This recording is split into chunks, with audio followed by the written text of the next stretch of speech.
মাননীয় সদস্য, সংসদে বক্তব্য রাখার সময় সাবধানতা অবলম্বন করবেন।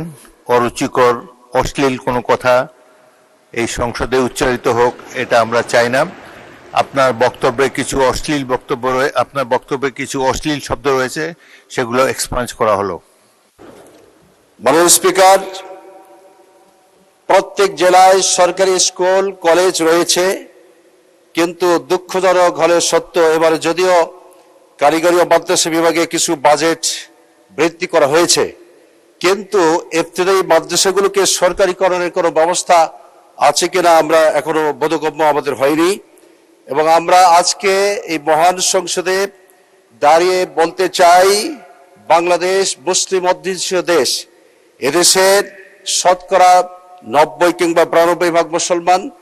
এদেশের আর্থসামাজিক উন্নয়নে মুসলমানরা যে ভূমিকা রাখে, তাদের প্রাক প্রাথমিক হিসাবে নৈতিক মূল্যবোধ শিক্ষা দান করা হয়ে থাকে মাদ্রাসা শিক্ষা ব্যবস্থাপনা থেকে। সুতরাং প্রত্যেকটি উপজেলায় একটি করে মাদ্রাসাকে সরকারিকরণ করার আমি প্রস্তাবনা পেশ করছি।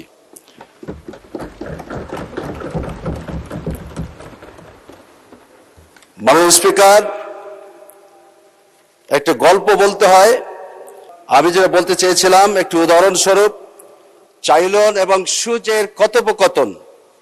চাইলন সূচকে বলেছিল যে তোমার পাছায় তো ফুটা, তুমি আবার বড় কথা বলো কিভাবে? সুচ চাইলনকে বলে, চাইলন রে, তুমি শুধু আমার একটা ফুটা দেখে আশ্চর্য হচ্ছ, কিন্তু তোমার পাছায় যে হাজারো ফুটা, সেক্ষেত্রে তোমার কোনো নজর নাই। মাননীয় স্পিকার, মাননীয় সংসদ বৃন্দ, এখানে যারা রয়েছেন সংসদ সদস্যগণ, আমি সকলের দৃষ্টি আকর্ষণ করতে চাই, সরকার এবং বিরোধী দলের সবাই মিলে কিন্তু সরকার ব্যবস্থাপনা, আমরা চাই যে সবাই সহমত পোষণ করে সকলের ভদ্রতা ভব্যতা রেখে মহান সংসদে আমরা জনগণের ভোটে নির্বাচিত হয়ে এসেছি কথা বলার জন্য, এলাকার উন্নয়ন করার জন্য এবং দেশের আর্থসামাজিক উন্নয়নে গরিব দুঃখী মেহনতি মানুষের জন্য আমরা কি করতে পেরেছি সে বিষয়গুলো আমাদের আজকে ভাবা দরকার। আমি সেই ক্ষেত্রে আমার এলাকার কিছু কথা তুলে ধরতে চাই।